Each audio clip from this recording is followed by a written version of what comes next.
Testing 1, 2, 3.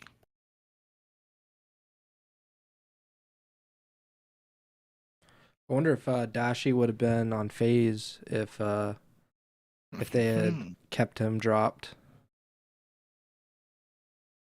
I don't know what his contract status is like, but Yeah. a lot of what ifs with Optic in Bro, general. we'll never know. Yeah. What if Panda's able to beat the IW Optic team and they break up? Maybe never win champs. Yeah. Episode 107, Ego Chall Podcast, covering Twitch, YouTube, and it.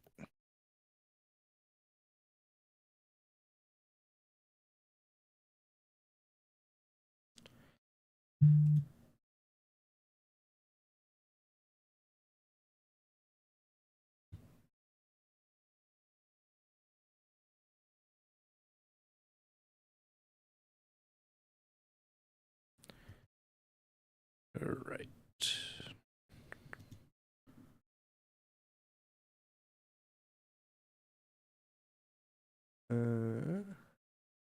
All right, we get started? Yep. Hello and welcome to episode 107 of the Ego Chall Podcast. My name is Preston Byers, and as always, I'm joined by my co-host, Justin Binkowski. And on today's episode, we're talking more Call of Duty League action, including possibly the return of the defending world champion New York Subliners. Might be talking about the death of the Miami Heretics and the downfall of our Vamos boys. But before we get to any of that, how are you doing, Bink? Doing all right. Spring training is officially underway in the MLB, so that just means we're that much closer to baseball season, which is obviously the best time of year. But more importantly for our listeners, we just had another week of online matches, and feels like it's going to be a while till we get to a LAN because there's more qualifiers this time around. But yeah, we got to deal with the schedule as it's put in front of us, just like I always say about the teams and playing the teams in front of them. So we're here to talk about the few games we saw this past weekend. Yep, we have quite a bit of qualifier weeks. We have 5 in this set, but we are now through 2 of them, so we're almost halfway there. Let's just hop right into it because we started off with an interesting matchup with New York and Boston. New York did not look like themselves at the major, of course, and that's been the biggest talking point for them this season. Boston has been obviously kind of a lower tier team so far earlier in the season, but they did make a roster change with ASIM coming to the lineup for Capsidal. But this matchup between the Subliners and the Breach definitely did not go in the way of Boston. A 3-0 win for the Subliners, a very dominant win for the team to kind of get back on the horse, so to speak. Of course, they did have a pretty good week last week, but they struggled with Carolina in that one matchup last week, and then Seattle is kind of a different story. We don't really know what to expect of them. So what'd you make of the Subliners 3-0 win to start off week 2 over Boston? Yeah, I mean, it was pretty dominant performance in terms of 3-0. The closest map is the hard point, really, which was 250 to 177. It was a 6-3 in a search and a 3-0 in the control. So pretty strong performance out of New York. And honestly, probably the most noteworthy thing to come out of the series was the clip that was shared either yesterday or earlier this weekend of apparently the CDL ref running some water or doing some dishes mid-map, and ASIM having to tell him to shut the hell up and mute his mic. Well, who doesn't do dishes during the CDL matches? I mean, that's classic CDL. Just not a lot of quality control, it seems like, going on over there. But that was a great moment. Hopefully we get a few more of those. I don't necessarily need more dishes, but maybe refs just doing different things. We can make a compilation by the end of the year. But yeah, New York wins 3-0. Like I said, with them kind of struggling against Carolina, and Carolina not being considered one of the best teams by any means this year. That matchup last week had me a little concerned for Boston, for the matchup against Boston, because I do think ASIM is an upgrade over Capstone, and that the team in theory should be better. But New York, I think when they're playing at their best, I mean they might be able to beat Toronto and FaZe on a consistent basis. Obviously, we will get there. A little bit of foreshadowing. Next matchup was it's always kind of a banger with these two teams, but the Minnesota Rocker versus Optic Texas, two teams that don't really you wouldn't expect it, because there isn't any kind of like big like heated rivalry, but Accuracy has pulled off some amazing clutches in the past, against Optic. It was not meant to be here, although Minnesota did make it a series.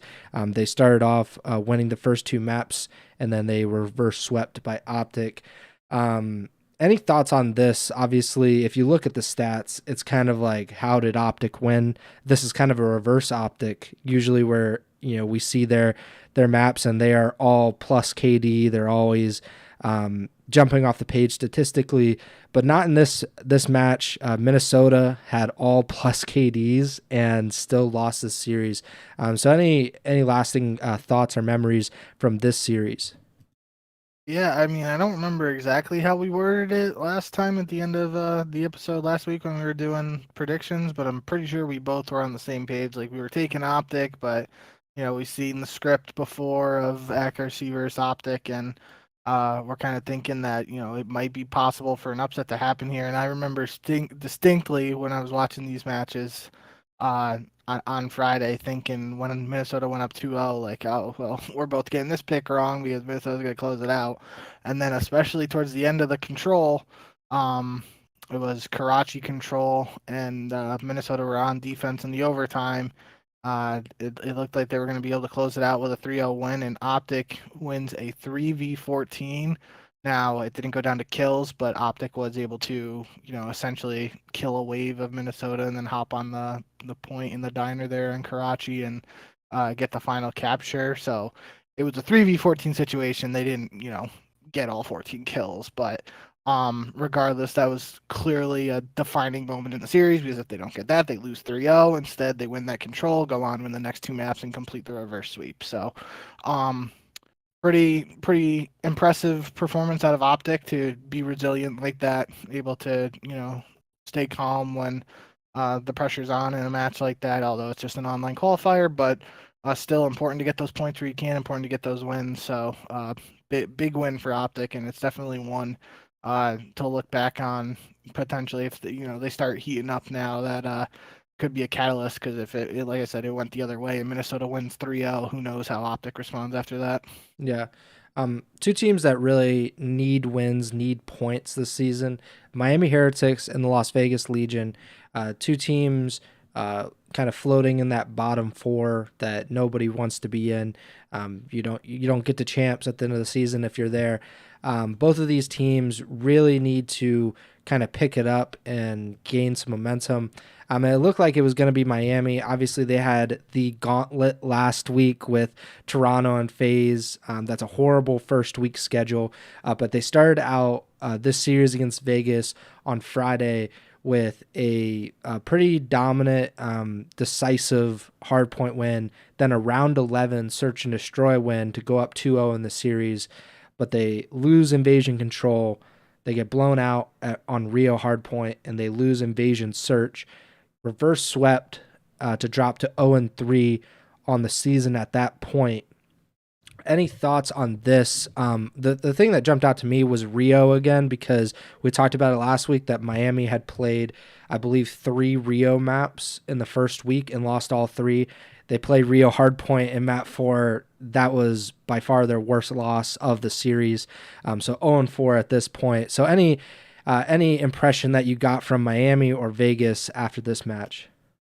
Yeah, I mean, the big thing, like you were saying, especially after last week, where they make the roster change and they have to play 2 really tough opponents. You're kind of like, okay, that is what it is. Now we have a very beatable team in Vegas put in front of us. Let's see what this Miami team is capable of.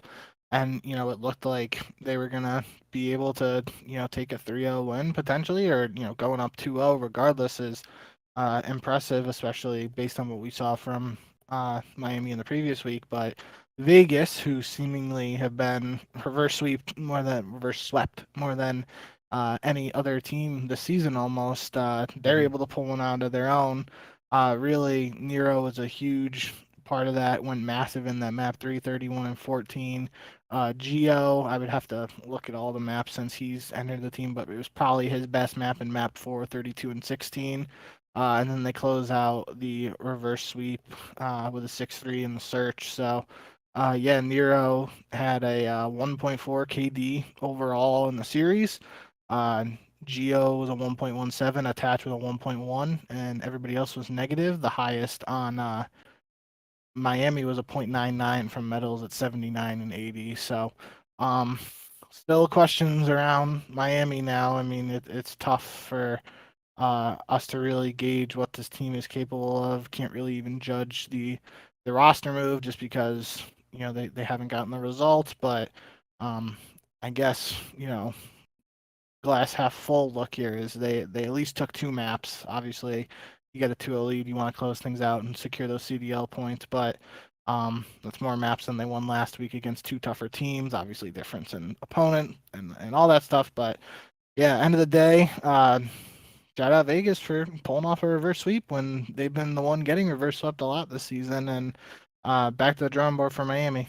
Yeah, I think the LAT, or excuse me, I'm looking at the match after this, but I think Vegas had been reverse swept 3 or 4 times at the time that they made their roster change, bringing in Geo, which, and it wasn't like, they're getting reverse swept by FaZe and Toronto. Like I think they got reverse swept for the first time by Carolina, who hadn't won. So, obviously they were struggling. They look a little bit better, but we also don't really know what Miami is capable of, or what they're not capable of at this point with this new lineup. I'll talk more about Miami when we get to their second match of the weekend. But yeah, definitely an impressive win for Vegas. And a great map 4 by Geo, like you mentioned. Saturday, February 24th, we had 3 matches that day. Vegas, as much praise as we might want to give them, they are not on the level of the Toronto Ultra, obviously.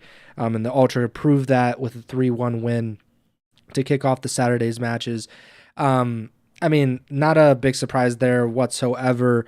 Granted, there was a map win for the Legion, which is definitely signs of improvement or something, a moral victory, so to speak. And it was a very dominant search and destroy win.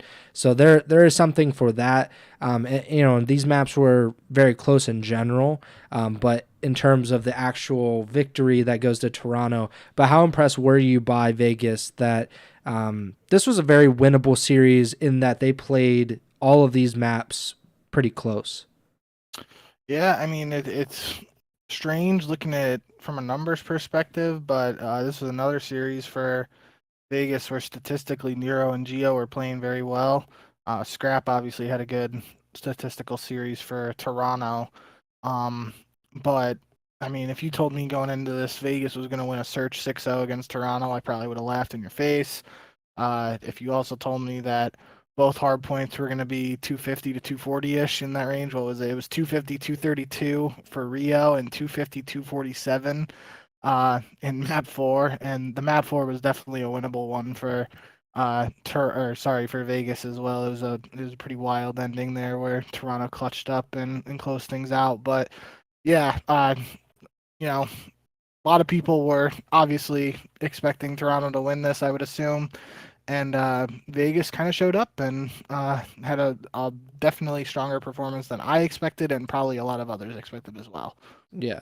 Yeah, definitely not expecting Uh, you know, for a team to take a map off of Toronto, it's not like the most surprising thing, but to do it so dominantly, a 6-0 is just kind of a ridiculous.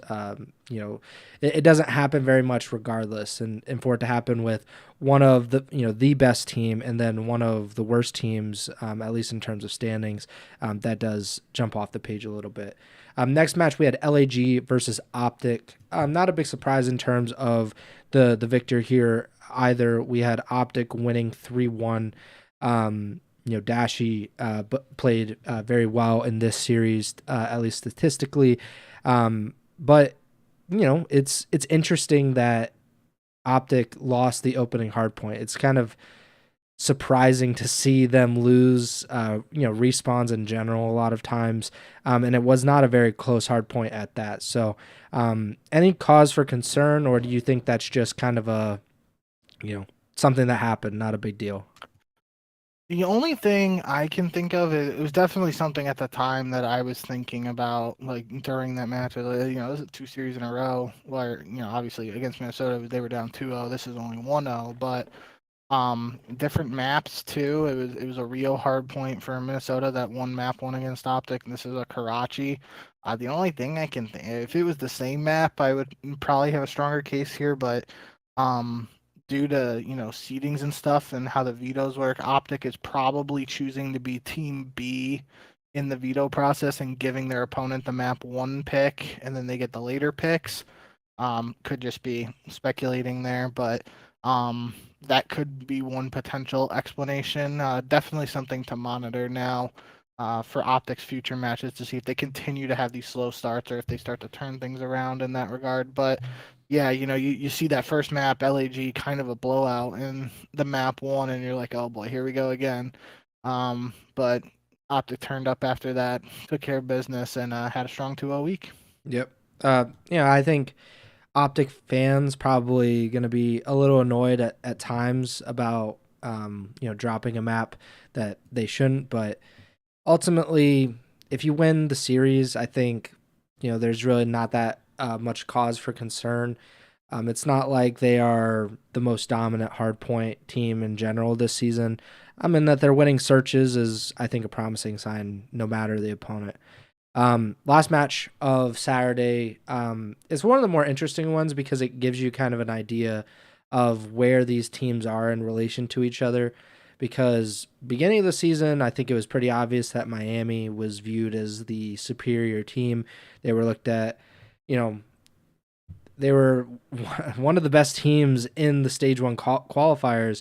But obviously things have changed very drastically since then with their major one performance, and now starting 0-4 in the major two qualifiers with a 3-2 loss to LAT. I'm really not sure what to make of this loss. They did lose the first two maps and then forced a game 5 and then forced a round 11 on terminal search, but still to lose to LAT, who I think we both agree are not a very good team. Maybe this new roster is different, so we might have to take a little more time to look at it. But I'm not confident that LAT is much better than a bottom 4 team. And for Miami to lose this series to them, that's a really, really bad sign. This should have been a week where they went 2-0, or at least 1-1, and to go 0-2 against LAT and to go and Vegas, that's almost unacceptable, and I feel like it almost guarantees that they will be starting in the losers bracket at Major 2, which essentially is a snowball effect because that's not giving you great opportunities to get points and to move up the standings, or in their case, to avoid moving down the standings. So any thoughts here? 3-2 win for the Thieves. Yeah, I mean, first off, shout out to the Thieves winning a hard point. It, seemed like something that might not happen all year at an earlier point in the season. But all jokes aside, yeah, they came out and started hot in this series, and then, on the flip side of what happened in Miami's previous series against Vegas, looked like they had the potential for a reverse sweep, but LAT clutches up in the game 5 round 11. So. Pretty close series map wise outside of a 6-2 in the map 2. It was 250, 215 map 1, 3-2 in the control, which, we see a lot of. 250, 223 in the second hardpoint invasion, and then a 6-5 in the game 5. So outside of that map 2, pretty close all the maps around. And yeah, I just think this is, uh, obviously being 0-4 when you've played 4 maps is worst case scenario. The only way it could be worse is if, Miami had gotten swept and didn't pick up 4 map counts. So that could be the saving grace for them for any potential tiebreaker scenarios. But they still basically have to go 3-0 for the rest of these qualifiers, assuming they only play 7 again. Would have to go 3-0, get 3-4 record wise, and then have like some tiebreakers advantages due to like, winning the 4 maps this week despite going 0-2.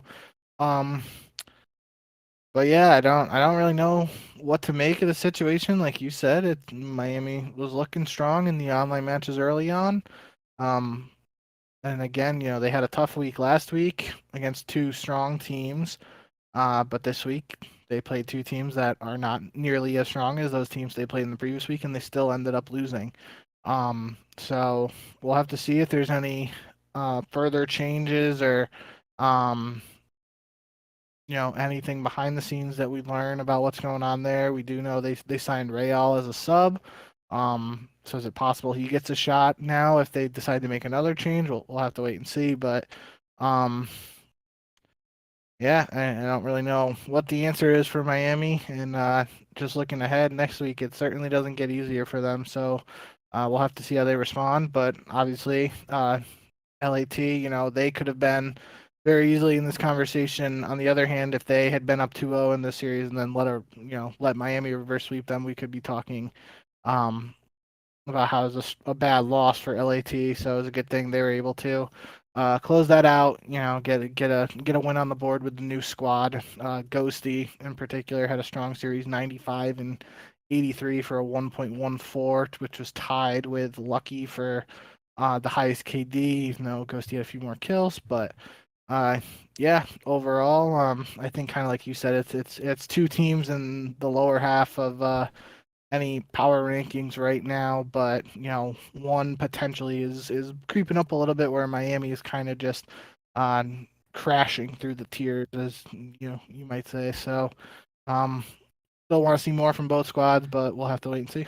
Yeah, I think with Miami, what's so concerning is that other than that optic win in the last week of the qualifiers, which was a shocker, they have 4 wins other than that this season. First against Carolina, then against Vegas, then against Minnesota when Minnesota was still winless, and then against LAG to close out the qualifiers. And this, having LAT, having Vegas on your schedule, that's kind of the same vibe of, if you're going to lose almost all of the matches to kind of like mid to high tier competition, then you have to beat these bottom feeders, for lack of a better term. The teams that have been stuck at the bottom of the standings, you have to beat those teams. And of course, these were not like blowouts. It's not like they were getting swept, but you can't lose both of these series essentially. And it's pretty much going to seal their fate in terms of the major 2 brackets. So that's unfortunate for them. As far as Real goes, because you mentioned him, his signing, that felt like, that felt like when an NFL team signs like a veteran quarterback and it's like, oh, he's just a backup. And it's like, yeah, I'm sure. Like when a rookie is struggling and the veteran gets signed off of waivers or something, I'm sure that has no bearing on what's about to happen. And that's what it feels like. It feels like once Real is able to play, unless Miami is like in the middle of like a winning streak, that he's coming into the roster like almost immediately. So that's something that the Heretics are probably preparing for as we speak. But we have absolutely no idea when or even if that's going to happen. But let's move on to Sunday matches. We had 3 matches on Sunday, starting off with Seattle versus Carolina. So Seattle has been probably the most interesting team to watch in these qualifiers. Granted, we haven't been able to see very much of them so far, but of course, with this Illy situation, him not being in the lineup, it's kind of hard to know what this team is going to be and how they're going to look. And the answer so far has been not good. They are now 0-2 for the Major 2 qualifiers. They did win a search and destroy, which is a positive sign, something that I've been particularly worried about. But they still lost to Carolina. The respawns were not close, and that is pretty worrying. It makes me think that this team is kind of in the same boat as Miami, that they might be plummeting down power rankings or the standings if they're not able to turn it around like very soon. Granted, they've only played 2 matches where Miami has played 4 in these qualifiers, so there is a bit of a difference there. But do you have the same vibe with Seattle that they could be in quite a bit of trouble? Yeah, I mean, that was the thing that stood out to me here definitely was the search and destroy win. That was kind of a talking point for us for this team without Illy. Um, that's one positive you can take away. But yeah, the respawns weren't close in this one, and it's not like this was against Toronto, right? Like this is against Carolina, which is one of the newer teams. Even though it's not like the newest team, they still uh were mid qualifier roster change last time around. So, um, and to play devil's advocate there too, I feel like I'm always talking about Carolina's searches and how they might be able to turn the corner there with the search knowledge and veterancy they have on that squad, but they dropped one here, so I'm still going to be keeping my eye on Carolina's search. But yeah, definitely a convincing victory out of Carolina, especially in those respawns. And probably my favorite interaction again for this series in particular was a tweet from earlier today where Fellow shared that he got a text from his grandma asking what stair glitching meant. And Fellow told her it's when you lay down on the staircase, they can see you, but you can't see them. It's not allowed, but one of the kids we played yesterday used it and still lost. And Grandma Fellow goes, "Thanks, I had no idea how to take it. Glad it didn't go well for him!" Exclamation point, exclamation point, exclamation point. And Arcides responds just simply, "Dude," which makes me think that it was possibly Arcides who was the one stair glitching and may have caught a stray there from Grandma Fellow. So that was a pretty good interaction on the timeline. Shout out head Ego Chall correspondent Tremy for sharing that with me earlier today, and I definitely got a good chuckle out of that one. Yeah, that's amazing. We need more grandmas in Call of Duty. Um, I just looked it up. Seattle 4-13 this season in search. I don't have the time to break it What? down by not Seattle, Carolina. Oh. Got Seattle on the brain. Carolina is 4-13 in search. That's probably like the opposite for Seattle because they're Yeah. horrible in hardpoint and control. So that's the only way they win matches is through search. But Carolina, I'm not sure what the breakdown is with TJ and now Fellow in the lineup of, how many matches or how many search maps they've won. I'm going to guess not that many because it seems like we're talking about them losing a search map more often than not. But, I think Clayster said it right, that's kind of like the last thing that comes is the search stuff, especially if you're replacing half of your roster from the preseason team. That makes it kind of a difficult a difficult task, even though there is obviously some familiarity with, especially Clayster having just teamed with TJ last year and teaming with Fellow previously. So maybe that'll help. But again, that's kind of a work in progress. And Seattle, if Brezzy is able to kind of fit in with that team, their search is some of the best in the CDL, so that it might not be that big of a deal that they lost to the Surge and Search, but we'll see. So not counting the major, just in the major 2 qualifiers, uh, Carolina would have went 2-1 last week in search because they won map 2 against New York, then New York reverse swept them. And then in their series against Boston, it was the opposite of this series where they only won the search and lost all 3 hard points or all 3 respawns too.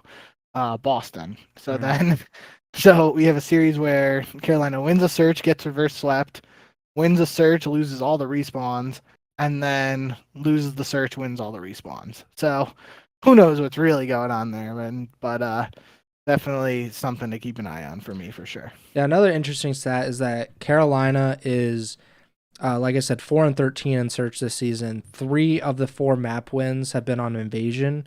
They're 3-0 on Invasion, so they're 1-13 on every other map in the And I pool.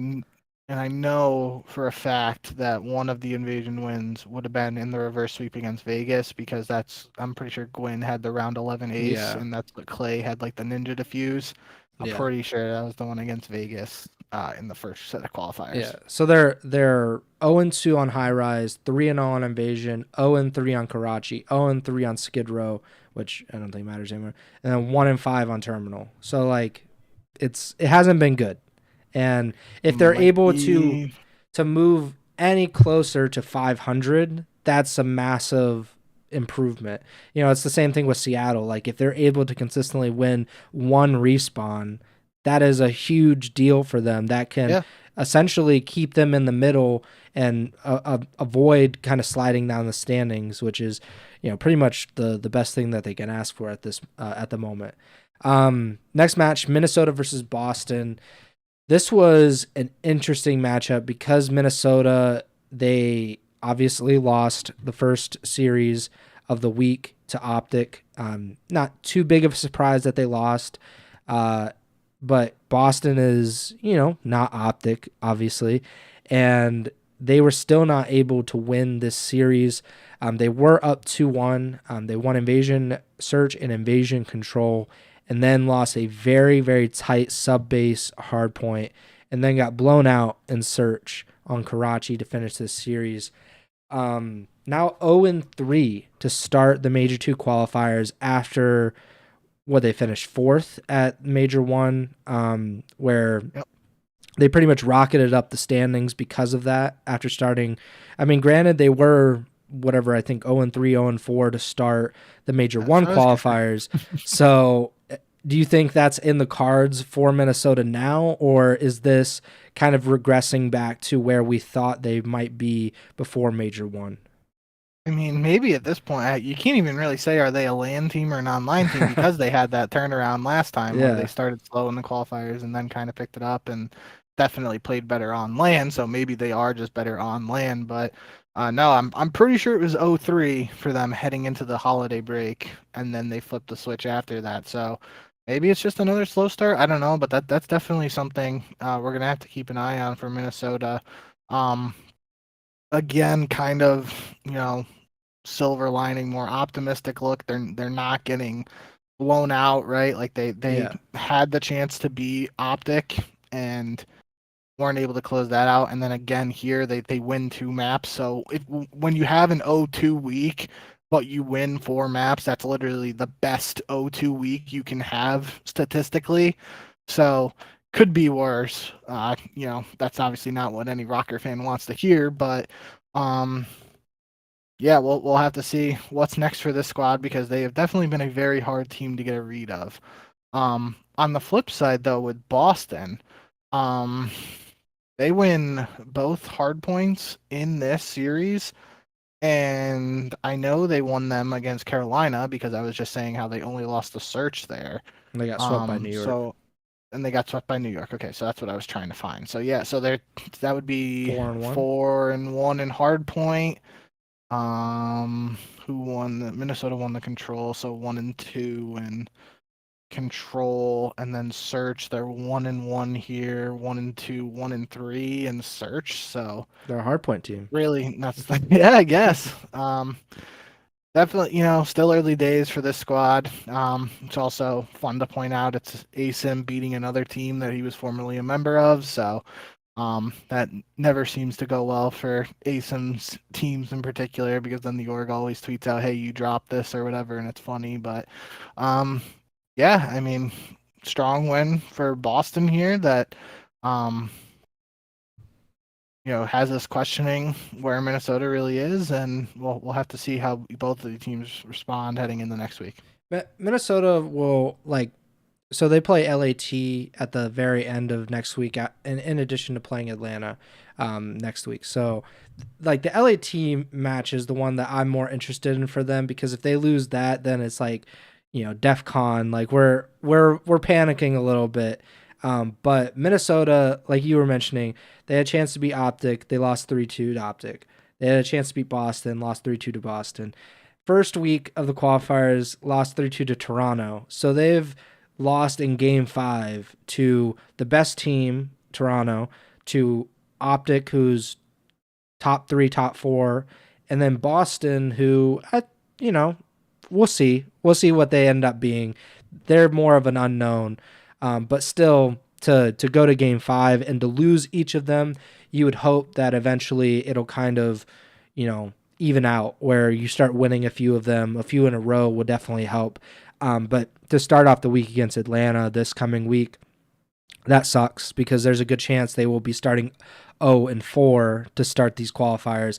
But then, things lighten up toward the end. Their final 3 matches are against some of the worst teams in the league at the current moment. So we'll see what they're kind of made of at that point. Next up, we have Atlanta versus New York, the week finale. Obviously, this is an incredible matchup whenever we can get it.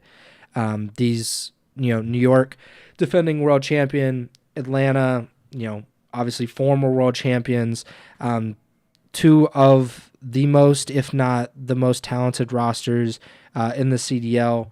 And, it's obviously big to see New York just because we're not entirely sure what to make of them after Major 1, but this was a big step in the right direction. They end up winning the series 3-2. Search and Destroy, though, obviously the second, or excuse me, map 2, the first Search and Destroy, that really jumped off the page to win 6-0 against FaZe and Search. That's huge. Any impressions off of this win? Because these 2 teams are some of the best. This is maybe a future grand finals of a major this season. So any thoughts of New York's 3-2 win over FaZe?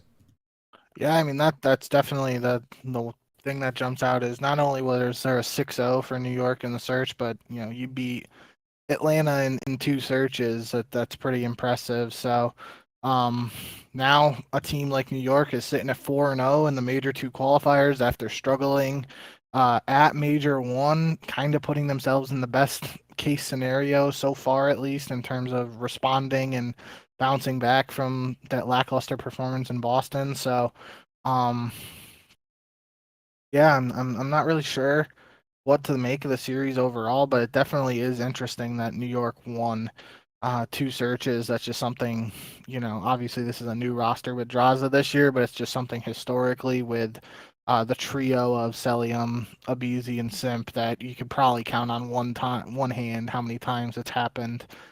Just a guess, but I can't think of too many times off the top of my head where they lost 2 searches in the series, unless it was maybe like a best of 7 or something in the finals. But um, regardless, yeah, I think we're gonna have to see how Atlanta is able to. I feel like I'm saying bouncing back a lot, but we'll just have to see what's next for them. And obviously, you kind of highlighted that already. They're playing Minnesota. There's a team that seemingly, despite winning 4 maps, they still went 0-2 this last week. So it's not the easiest matchup, but still a match you expect Atlanta to win. So if they lose that one, we might have to start more critically looking at what's going on with Atlanta. But other than that, yeah, just a really strong performance from New York. And really, sitting at 4-0 is nothing to scoff at, and really sets them up nicely for um, being in the winners bracket at the minimum of Major 2. And when you're 4-0, you kind of have that opportunity to set your sights even higher on potentially locking up the number 1 seed, or definitely like a top 2, top 3 seed. So um, yeah, definitely exciting time for Subliners fans, especially in comparison to Major 1. And we'll continue to see more out of these squads over the next couple of weeks before we head to land action again. Yeah, so I was just looking up the map stats for both of these teams because the search jumped off the page that they literally 2-0 in search against Atlanta is kind of a big deal, but coming into the series, Atlanta was 13-4 in search and New York was 12-4 in search. That's just like to dominate in that game mode. It feels like a really big deal, especially since the weakest point for FaZe this season has been hardpoint. I'm trying to look up what their map stats were. So they were 5, 7, 9, 10. So they were 12-9, I think, heading in to this series in hardpoint. So they're, obviously above 500, but that's you're not great for hardpoint. And for them to win the opening hardpoint of the series and still lose, that feels like a big deal. Of course, if Atlanta wins the rest of their qualifiers, as they are known to do, because they are the most consistent team in CDL history, at least in terms of qualifiers, maybe this match won't seem like anything until the next time they play, and then we can kind of refer back to this and like, oh, this is what the Subliners did last time. But it feels like a big deal that FaZe lost this despite winning that hard point. So, but we'll see, I guess.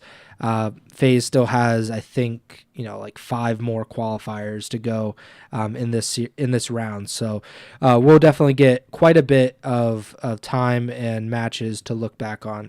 The standings now, right now for the Pick'em. So you are 51-26. Not the best week for you. Obviously, we both got that FaZe Subliners game wrong. We both picked FaZe in that. And then just trusting Miami was your downfall. 0-2 with them, and then you picked Minnesota over Boston in a really tight series. I picked Miami as well against LAT, and then the FaZe game. So I went 7-2. You went 5-4. I'm 54-23. You're 51-26. Tremor still down at 0-1. Maybe one of these days he'll get a win. But the standings in terms of the CDL now for the full season, and then I think after next week we can start looking at the stage 2 or major 2 qualifier standings, kind of get an idea of where these teams are in relation to each other, because FaZe has only played 2 matches. Seattle's only played 2 matches, so they still have the bulk of their schedule remaining. But in terms of season standings, I'll try to pull this up real quick on the stream so people can see it. First place, Toronto, no surprise there, at 190 points. FaZe is in second with 155. Optic in third at 130. New York in fourth at 100. So the top 4 that we thought would be the top 4, that is the top 4 right now. Granted, the order is a little weird at the moment because I did not expect the New York Subliners to be in fourth, but there they are. The Minnesota Rocker, despite starting off winless to the major 2 qualifiers, they are still in 5th place with 75 points. Then Seattle, despite also being winless so far in the qualifiers, are in 6th place with 60 points. There's a tie for 7th, Miami and LAG. And then 5 points down is Vegas with 45 points. 5 points down from that, Boston in 10th. 5 points down, Carolina in 11th. And 5 points down, the Los Angeles Thieves with 30 CDL points.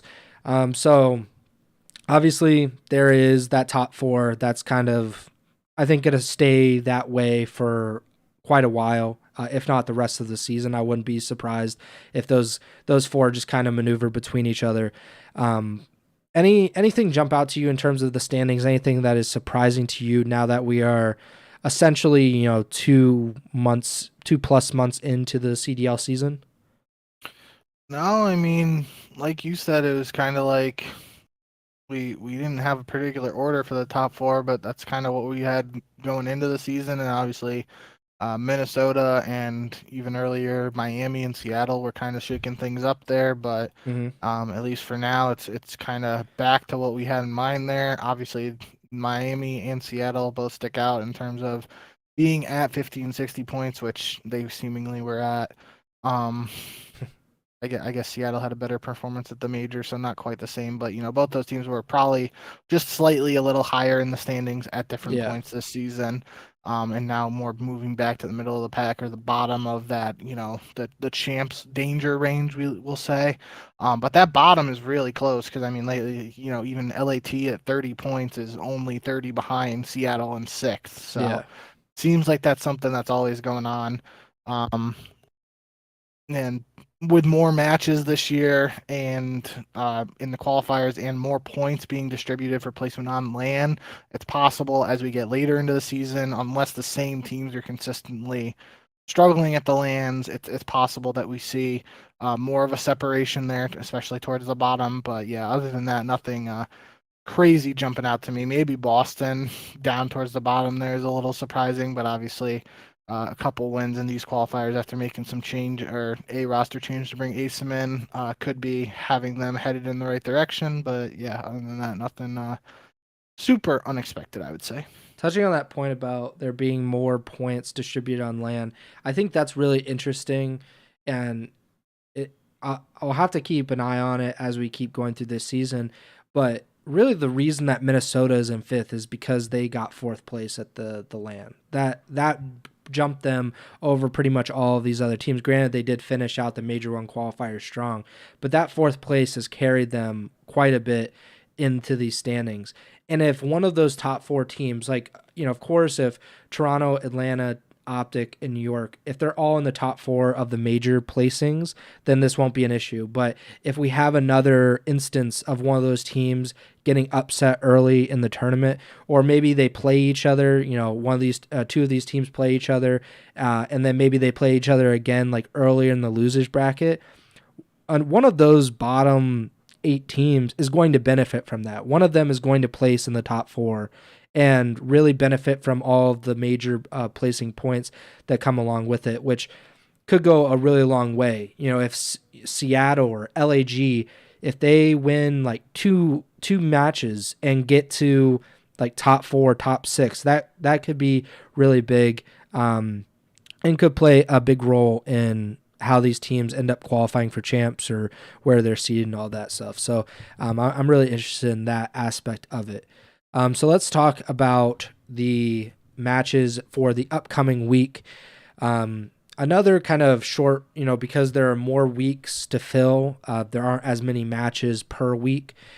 So it kind of sucks a little bit, but we only have 2 matches on Friday, March 1st. And then we have 3 on Saturday and 3 on Sunday. Starting with Friday, we got Minnesota versus Atlanta. We mentioned this match already. I'm going to go with FaZe. I'm sure you are as well. But Minnesota definitely has something to prove, something to play for. They do not want to start, I believe, 0-4 to start these qualifiers, which, I mean, maybe it wouldn't guarantee them a loser's bracket spot, but it feels like it might. But I'm assuming that you're going to go with FaZe as well.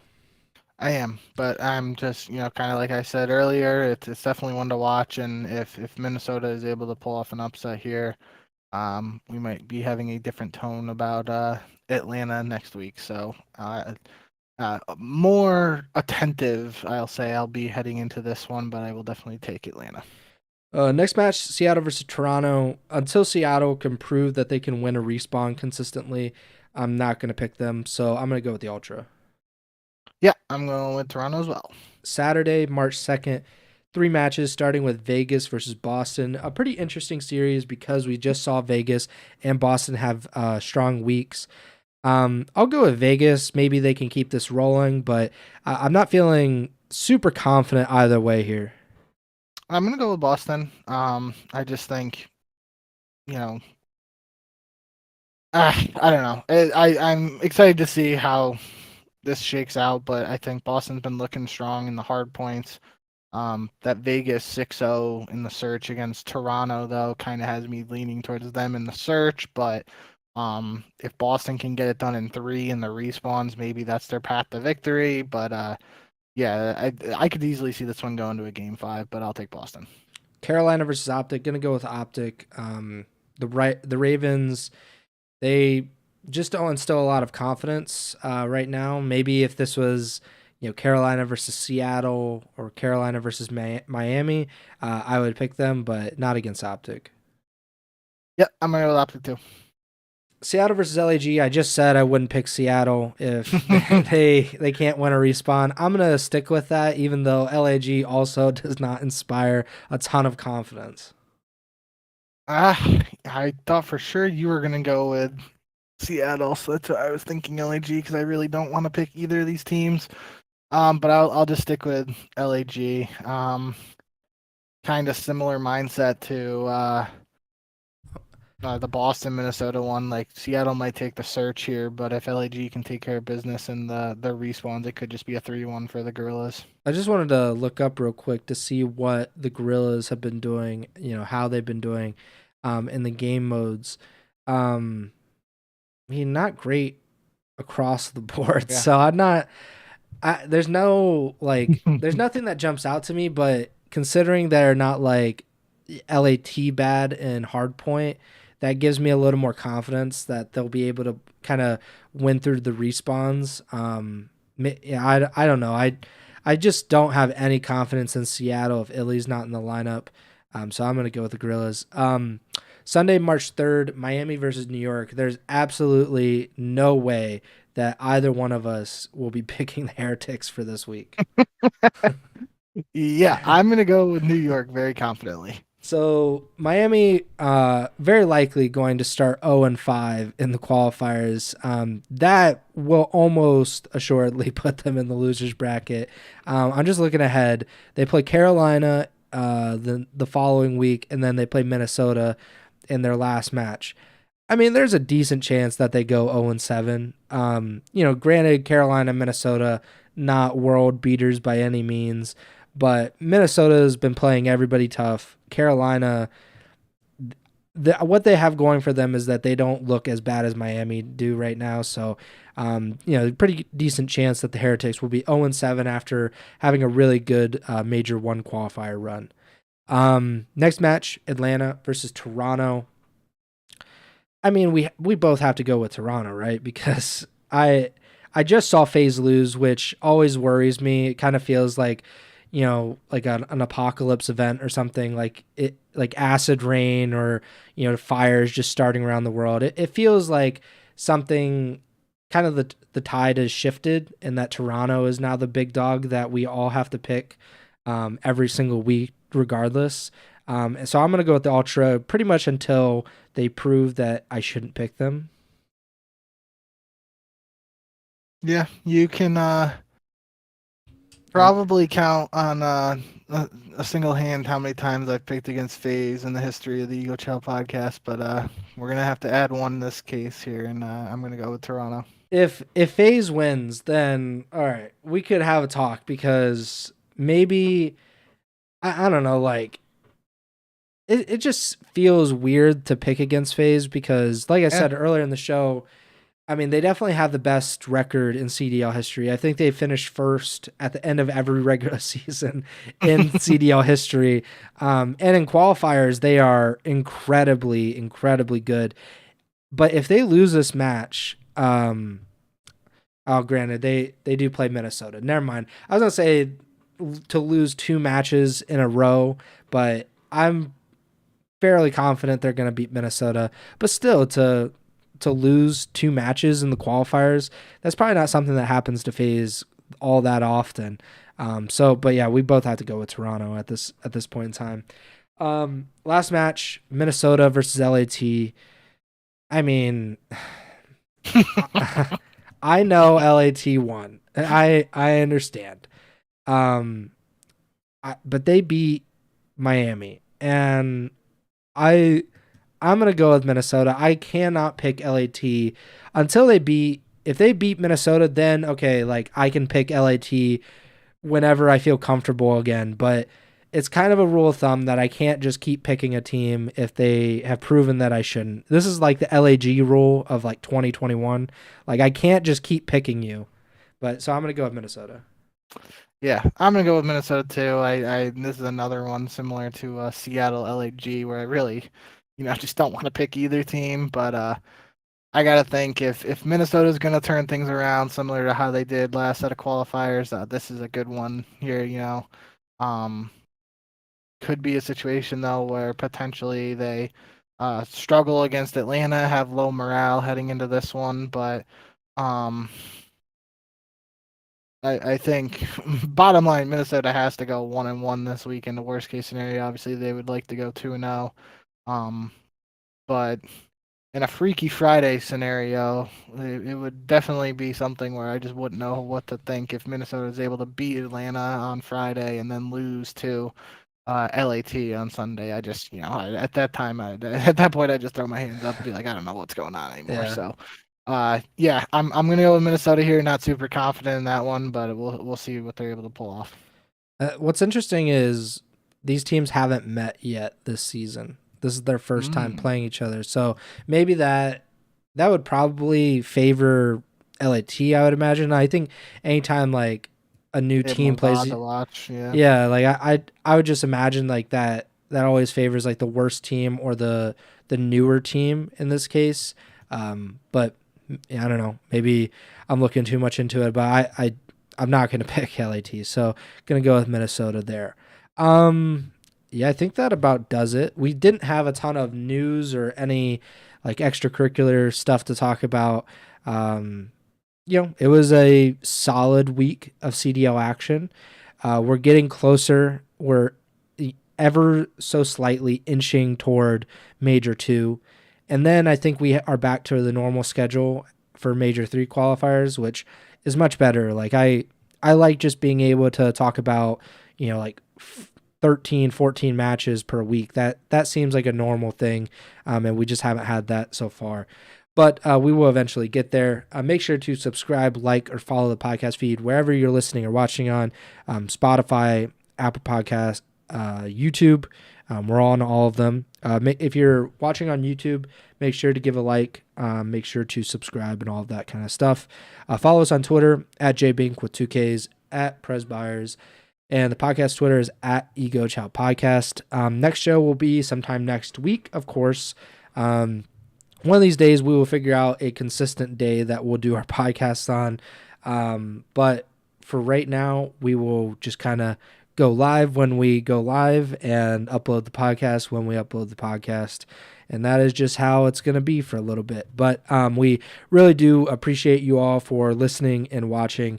It's always incredible to see people like leave a comment on the YouTube videos, or I had I told Bink like whatever a month or two ago that someone DM'd me saying how much they liked the episodes, which is amazing. Definitely not something that you kind of expect at any point. But again, thank you guys for listening and watching. It's been a great season so far, and hopefully we'll be talking about the major. I love the major previews. I love major recaps the most. They feel like the most cohesive.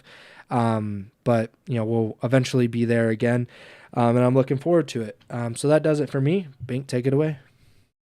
Yeah, I think you summed it up pretty nicely. So, thank you guys as always for all the support. Kind of like he said, you'll hear from us when you hear from us, and that's when we'll be going live. So, thanks for sticking with us if you're longtime fans, and if you're new or returning or anything in between, you got any constructive criticism or any positive feedback and negative feedback, let us know.